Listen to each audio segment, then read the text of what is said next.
Hey, welcome to an episode of Chad's Beer Reviews. Continue with the BJCP Style Guidelines. Run Style 20C Imperial Stout. Not American Imperial Stout, just Imperial Stout. I don't know, they put it with the American Porter and Stout category. So, anyways, overall impression: an intensely flavored, big, dark ale with a wide range of flavor balances and regional interpretation. Roasty burnt malt with deep dark or dried fruit flavors with a warming bittersweet finish. Despite the intense flavors, the components need to meld together to create a complex, harmonious beer, not a hot mess. I thought it was funny that they use the term hot mess. That's like, it's not exactly something very professional, but whatever.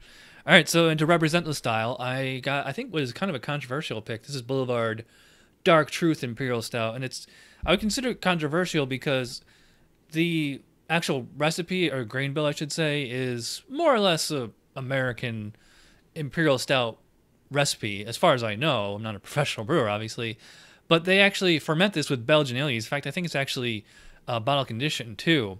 So, and I'll get to actually why it's controversial in a second. So actually, let's go over the comments, history, all that stuff. So this is very, very long. This is going to be a long video, so sorry about that.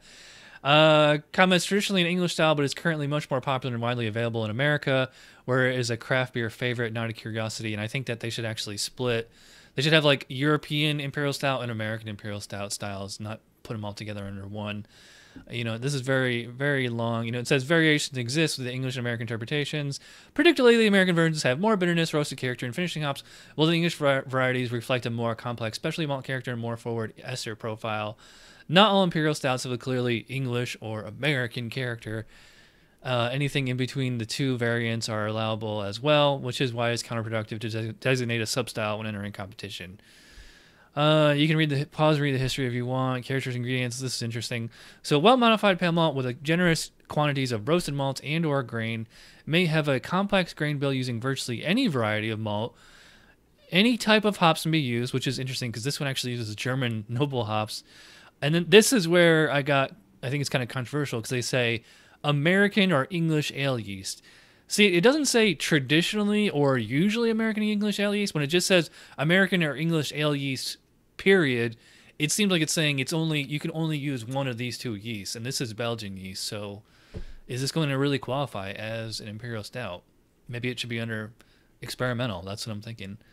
So, vitals, you got the commercial examples and everything there. I actually thought about doing Marshall Zukof's, but, I've been doing so many Cigar City beers. I wanted to try something different. So, I've got the tulip glass here. I was going to use the Spiegelau stout glass, but they actually recommended using a tulip glass on their website, so I'm going to use that. So, yes, well, it is very, very fruity. I'm not sure which is English ale yeast and which is just dark malt, Belgian ale yeast. Yeah, so I get a really sweet kind of fruity thing, like sour grape, plums, actually the kind of Belgian-y kind of things, but I also am getting like confectionery, definitely getting, chocolate and caramel, like dark chocolate, but also caramel or treacle or toffee. It's not a hot mess. I'm not really smelling any alcohol, which is surprising because it's 9.7 ABV. It's pretty strong. I mean, it's Imperial Stout. It's what it should be. But the hops are not really here. I mean, they said to use German noble hops. So if it's spiciness, I think it's getting obscured by just the natural fruity component of the palate. So let's check the specs on Aroma. By the way, this style, all the specs are very, very long. This is going to be a long review. Aroma: rich and complex with a variable amounts of roasted grains, maltiness, fruity esters, hops, and alcohol. I really don't get a lot of roastiness on here. I get dark malt, yes, but not actual roast. Roasted malt character can take on coffee, dark chocolate, or slightly burnt tones. Can be light to moderately strong. Well, I did say dark chocolate. The malt aroma can be subtle to rich and barley wine-like. Yeah, okay. May optionally show a slight specialty malt character, for example, caramel, but this should only add complexity and not dominate. Fruity esters may be low to moderately strong and may take on a complex dark fruit, plums, prunes, raisins character, which is what I get, but it's from Belgian ale yeast, not English ale yeast. Hop aroma can be very low to quite aggressive and may contain any hop variety. That's interesting. I always thought it'd be like more American hops or English hops, but yeah. I would say very low. An alcohol character may be present, but shouldn't be sharp, hot, or solventy. I don't get any alcohol. Aged versions may have a slight vinous or port-like quality, but shouldn't be sour. Well, this bottle's only 2 or 3 months old. The balance can vary with any of the aroma elements taking center stage. Not all possible aromas described need be present. Many interpretations are possible. Aging affects the intensity, balance, and smoothness of aromatics. So, they make such a point of saying that many interpretations are possible. So that's why I'm thinking, all right, so even though it's Belgian ale yeast, you could still do it as 20C Imperial Stout. How to score this? Well, I mean, I like the fruitiness on it. And there is like chocolatey character. It's a little more fruity and almost kind of a tart than what I would usually associate with an Imperial Stout. But I mean, that's nice, but it's not fantastic. I'm going to go 9 out of 12. Appearance, well, I mean, obviously inky black. Not even getting brown highlights when I hold up the sun. And it did have about a 3-finger head when I first poured it there. You can actually see the alcohol legs already. Nice, brown, creamy froth there. Good looking beer. Let's see the specs on appearance. Color may range from very dark reddish brown to jet black, opaque, deep tan to dark brown head. Generally has a well-formed head, although the head retention may be low to moderate. High alcohol and viscosity may be visible in legs when beer is swirled in a glass. So again, it's a great looking beer. Of course it's going to get the full 3 out of 3. Why wouldn't it? All right, so let's check the flavor on this thing. Cheers.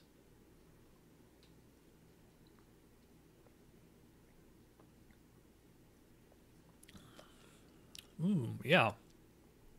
Wow, a lot going on there. Up front, it was like classic Imperial Stout. Like I'm getting just a lot of dark malt. It's not roasty and bitter and burnt. It's, just dark malt with kind of like dark chocolate. So it's, like bittersweet. I'm getting a lot of like fruity character in there, plum, raisins, fig, whatever the Belgian-y kind of thing. Not getting like the all-out confectionery sweetness of like milk chocolate or toffee or anything like that, but there's something underlying. It's like more of like a rich, like sweet. It doesn't taste like sugar, it tastes like something more natural.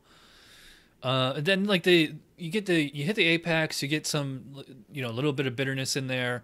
As it's coming down, I start to feel the alcohol warmth, and it leaves this like really brief, like roasty kind of almost burnt toast kind of thing taste. And it actually finishes, pretty clean. Like I'm not having like a lingering, alcohol or burnt sensation or anything like that.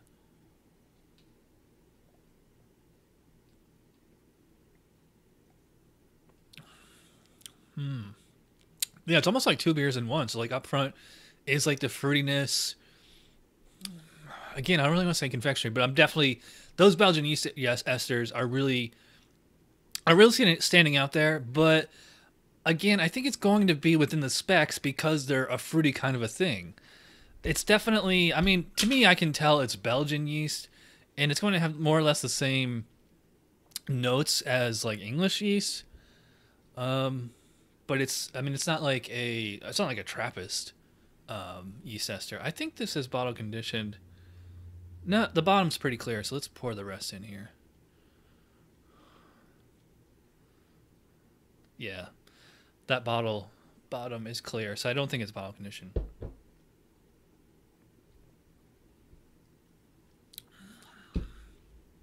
Well, I will say the bitterness just jumped up. It's not any kind of particular hoppy flavor. The hop character is pretty low here. I think that whatever hops they're using, they said German noble hops, so I definitely get like kind of like a dry, maybe spicy kind of a flavor there, but it's just mostly just kind of a bitterness for balance. The roasted malt is providing a lot of bitterness too. I will say that the second half of the bottle, a lot of those like the fruity yeast esters aren't as prominent anymore. But I would say if I was drinking this blind, I would probably say, yeah, this is American Imperial Stout. It's like it might be a little different than what I'm used to, but I would not like peg it right away as like, wow, this is a Belgian-y thing. So yeah, again, like I said with the nose, it's nice, but it's not amazing. Let's see what it says for flavor. This is a very long description. Rich, deep, complex, and frequently quite intense with variable amounts of roasted malt / grains, maltiness, fruity esters, hot bitterness, and flavor, and alcohol. That's quite a lot to work with there. Medium to aggressive high bitterness. Yeah, I'd say medium high maybe. Medium low to high hop flavor, any variety. Yeah, I'd say actually very low on the actual hop flavor. I'm not really tasting the hop character. Moderate to aggressively high, moderate to aggressively high malt/grain flavors can suggest bittersweet or unsweetened chocolate, cocoa, and/or strong coffee. Yeah, I would say it's moderate, maybe moderately high. A slightly burnt grain, burnt currant, or tarry character may be evident. I do get a little bit of that. Fruity esters may be low to intense and can take on a dark fruit character, raisins, plums, or prunes. So again, like they say fruity esters, and like, yes, I'm getting those flavors, but I'm getting them as Belgian, not as English yeast esters. Malt backbone can be balanced and supportive to rich and barley wine-like, and may optionally show some supportive caramel, bready, or toasty flavors. Yeah, a little bit, but it's quite subtle. The palate and finish can vary from relatively dry to moderately sweet, usually with some lingering roastiness, hot bitterness, and warming character. It actually is kind of finishing dry. I'm like getting really thirsty now drinking this. The balance of intensity of flavors can be affected by aging, with some flavors becoming more subdued over time and some age. Vinous or port-like qualities developing. So, I mean, that doesn't really apply here because this is a fresh bottle. But so, yeah, it's within the guidelines, and it's not, like, overtly Belgian. And I do like that. I mean, it's 9.7, and I'm not getting tons of alcohol here. I mean, I get a little warming sensation in the throat, but, like, the alcohol isn't really doing much as far as flavor. And I don't think much would be gained by aging this, other than, I mean, if it's too intense for you, you could mellow it out a little. But, yeah, as far as flavor, it's good, and it's not what I usually associate with American Imperial Stout, but it's certainly not bad. I think I'm going to say 15, maybe 16. Maybe we'll come back. Mouthfeel.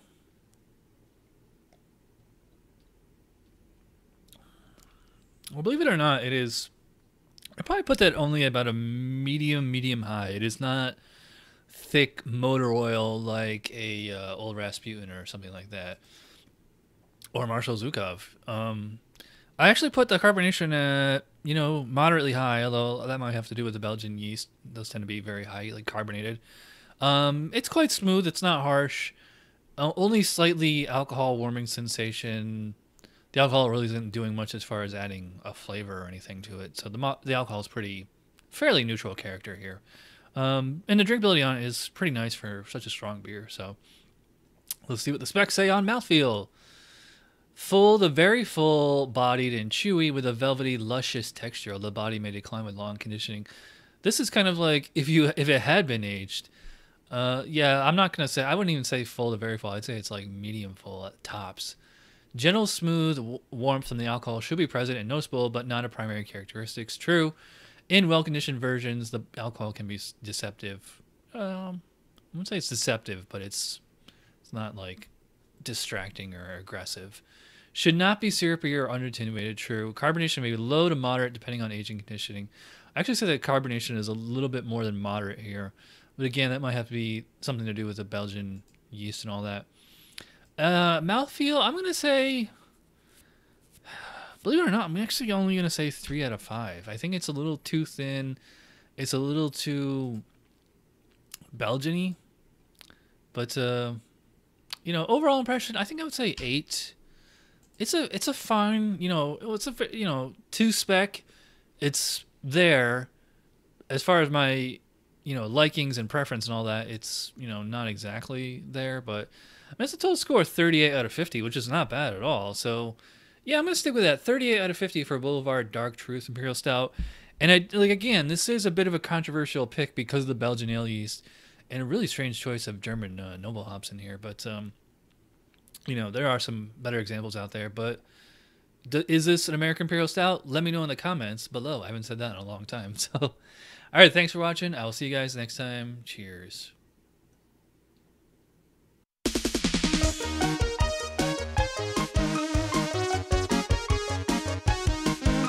Somebody brewed it, Chad just reviewed it. Thanks for watching Chad's Beer Review. Trust me, the next episode will be a lot better.